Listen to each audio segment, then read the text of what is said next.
Hi Capricorn! Kumusta po kayong lahat? So ayan Capricorn, maraming salamat po sa walang sawang pagsubaybay sa atin pong weekly reading, and kung ikaw ay bago pa lang sa ating channel, mag-subscribe na po kayo, then i-click mo na rin yung ating notification bell para lagi kang updated sa ating mga bagong upload. Okay, so guys, sa mga interested naman sa private reading, nasa description box below lang po yung link ng Facebook ko. Message na lang ako, din papalo na rin sa ating Facebook page, no? Jade Tarot. Okay, so by the way, tignan natin. Capricorn, Sun, Moon, Rising, and Venus sign. Capricorn, Sun, Moon, Rising, and Venus sign.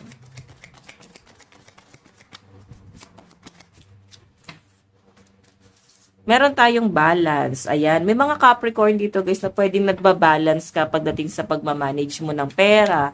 Kumbaga yung lifestyle mo. Para may pagtitipid, may pag-iipon din ako nakikita rito. Siguro meron kayong gustong bilhin, gadget, something property, or kung ano man to guys na gusto nyong bilhin. Kaya medyo nagtitipid or sobrang minamanage, no? Though alam naman natin na medyo magastos din. Ang ibang Capricorn, pero kaya nilang i-manage din naman yung pera. Okay, so ayan, nagbabalance ka sa patungkol to sa pera, no? And sa lifestyle, ito nakikita ko. By the way, tingnan pa natin. Meron tayong security. Four of Gems. Oh, may sinisecure ka dito. May nakikita ko dito guys na meron kang hinahabol na parang due date siguro to. Basta kailangan mong kumita ng pera eh. Siguro meron kang pinagkautangan or pwedeng may tao dito na ibinigay naman na sa inyo pero parang binabawi nila. So, ano yung choice mo dito? Kailangan mong gumawa ng paraan. Parang ganun yung nakikita ko dyan, Capricorn. Parang kailangan mong gumawa ng paraan para sa kanila, para maibalik kung ano man yung binabawi nila sa inyo. So, security. Nakikita ko sa ngayon kasi mukhang legit naman yung sinasabi mo. Sobrang ano naman, totoo naman yung sinasabi mo sa kanila na hindi pa ngayon, hindi pa kaya ngayon. So, at least ginagawan mo talaga siya ng paraan. Okay, so by the way, check pa natin. Additional message.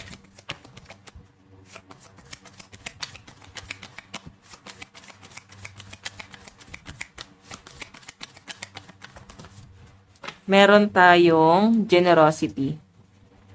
Okay, so ito naman guys, Six of Gems. Yung malinaw naman na pinapakita sa akin dito, may mga bagay na limitahan mo. Yung sobrang pagbibigay, yung pagiging concern mo sa ibang tao, yung hindi mo na iniisip yung para sa sarili mo. Kumbaga ano ba, tumutulong ka para sa ibang tao, sobra ka nagbibigay ng oras, sobra-sobra eh, yung pagbibigay mo dito. So, sobra-sobra ka sa pakikisama. Siguro Capricorn, balansehin mo. Baka naman, hindi na dapat, no? Baka kailangan i-balance mo na. Kaya lumalabas dito yung balance.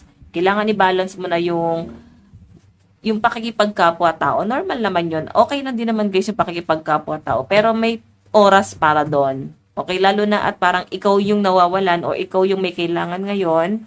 Tapos, pagka kasi may ibang tao na nangangailangan dito, to the rescue ka dito. Parang may mga Capricorn dito na parang masyado kayong inabuso. Sobra-sobra ka sa pagbibigay dahil nga sobra ka nagmahal.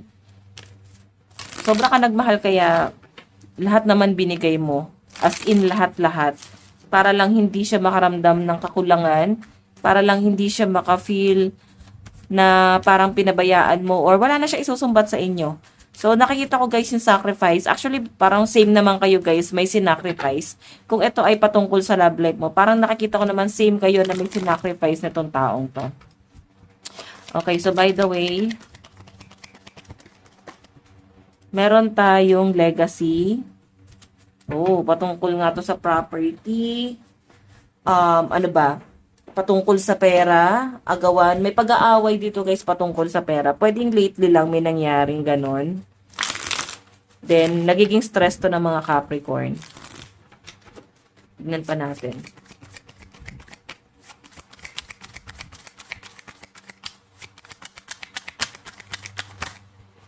Meron tayong collaboration, Three of Gems.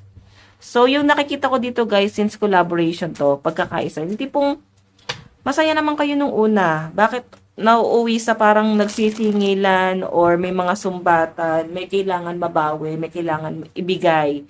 So, may nakikita ka rin kasi ako dito guys na parang sustento. Pwedeng kung sa pamilya to or ex mo to, pwedeng may usapan kayo about sustento.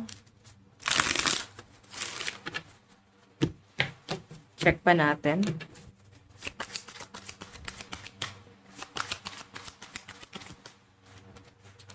Meron tayong sensitivity. Oh. Okay na kayo, pero hindi nyo maiwasan guys maging malungkot, no? May mga pagkakataon na parang nag-hold back pa rin kayo. May mga bagay na parang pinagsisihan kayo na parang bang nanghihinayang kayo na hindi nyo siya na-achieve or parang pinabayaan nyo. Lumipas na lang yung panahon na nangyari na eh. Alam nyo, puro sa past yung hino-hold back mo dito. Tapos parang binabalikan mo din yung mga tao or mga bagay na natulungan mo. Tapos ngayon ikaw mo kami pinagdadaanan ka. So, by the way guys, since dito nga yung achievement, feeling ko meron kang gusto ma-achieve sa past, pero hindi siya nangyari kasi nga meron kang mas pinili at ginibap mo to. Pwedeng sa pangarap mo, baka pinili mo yung love life mo. And pwedeng nagiging conflict mo siya ngayon. Meron tayong just breathe. So, hinga. Kabaga, mag-meditate ka kasi medyo nagiging pressure to sa'yo. Meron tayong competition. Okay, may pagtatalo talagang nangyari. Or, pwedeng mangyayari ulit siya. Maulit-ulit yung pagtatalo na to ngayong week na to. Kaya hinay-hinay lang kayo guys, no? Kumaga, wala na kayong magagawa. Kung aawayin na naman kayo guys patungkol dito, ipipressure ka na naman patungkol dito. Siguro ang magandang gawin mo dito, Capricorn, is parang ibigay mo ano ba talaga yung gusto niya. Pero bigyan mo siya guys ng, ng due, ng date. Kailan ba? Kailan mo nga ibibigay yan? Yung gusto niya, yung hinihiling niya sa inyo. Diba? Para at least, hindi ka na niya laging pinauulit-ulit pa. Okay? So, by the way guys, lucky number mo is 11, 4, 6, 10, 3, 7, 14, 5, and 18. Tignan natin. Advice, meron tayong Voyage of the Heart. Love flows through you and to you. So, by the way guys, ito lang pong inyong weekly reading. Maraming salamat po. God bless and love you all. Bye-bye.